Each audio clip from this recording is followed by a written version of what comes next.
আসসালামু আলাইকুম ওয়ারাহমাতুল্লাহি ওয়াবারাকাতুহু। প্রিয় বোনেরা, আজকের ভিডিওতে একটা সাধারণ কিন্তু গুরুত্বপূর্ণ প্রশ্নের উত্তর দেব। অনেক বোন জিজ্ঞেস করেন, নামাজে কি চুল খোলা রাখব নাকি বেঁধে রাখব?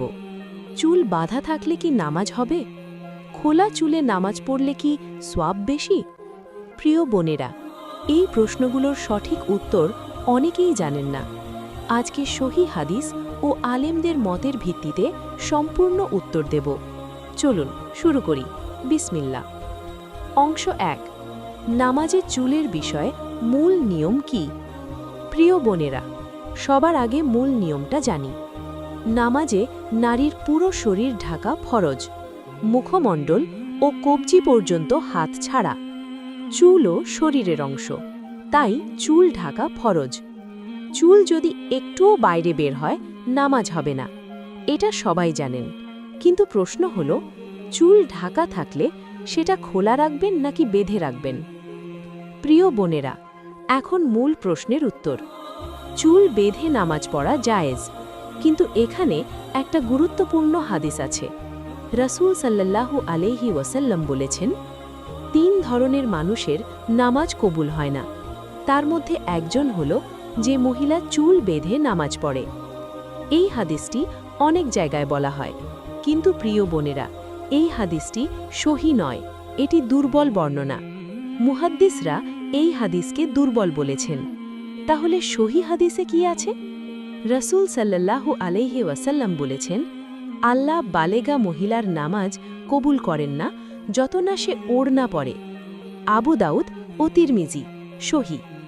এই হাদিসে শুধু ওড়না বা মাথা ঢাকার কথা বলা হয়েছে, চুল বাঁধা বা খোলার কথা নেই।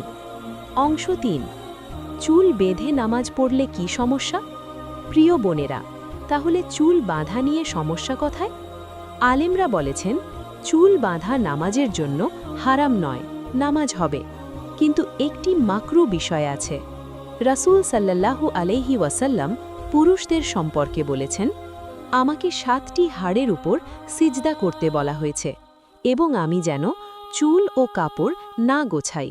বুখারী ও মুসলিম। এই হাদিসে রাসূল সাল্লাল্লাহু আলাইহি ওয়াসাল্লাম নামাজে চুল গোছানো বা বাঁধা থেকে বিরত থাকতে বললেন। এটা মূলত পুরুষদের জন্য বলা। তারা যেন লম্বা চুল বেঁধে নামাজ না পড়েন, কারণ চুল বাঁধলে সিজদায় চুল মাটিতে লাগে না, এবং সিজদায় চুল মাটিতে লাগলে সোয়াব বেশি হয়। এই ধারণাও ঠিক নয়। মহিলাদের জন্য আলেমরা বলেছেন, চুল ঢাকা অবস্থায় খোলা রাখুন বা বেঁধে রাখুন, দুটোই জায়েজ। তবে এতটা শক্ত করে বাঁধবেন না যেন চুলের গোড়ায় পানি না পৌঁছায়, কারণ ফরজ গোসলে চুলের গোড়ায় পানি পৌঁছানো জরুরি। অংশ ৪, সঠিক পদ্ধতি কি? প্রিয় বোনেরা, তাহলে সঠিক পদ্ধতি কি? পদ্ধতি ১, চুল খোলা রেখে মাথা ঢাকুন। চুল খোলা থাকুক, কিন্তু মাথার সম্পূর্ণ ঢাকা থাকুক, এটা সবচেয়ে উত্তম। পদ্ধতি ২, চুল হালকাভাবে বেঁধে মাথা ঢাকুন। চুল হালকাভাবে বাঁধুন, তারপর মাথা ঢাকুন, এটাও জায়েজ।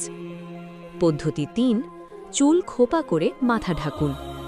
বড় খোপা মাথার উপরে করলে সিজদায় সমস্যা হতে পারে, পিছনে নিচে খোপা করলে সমস্যা নেই।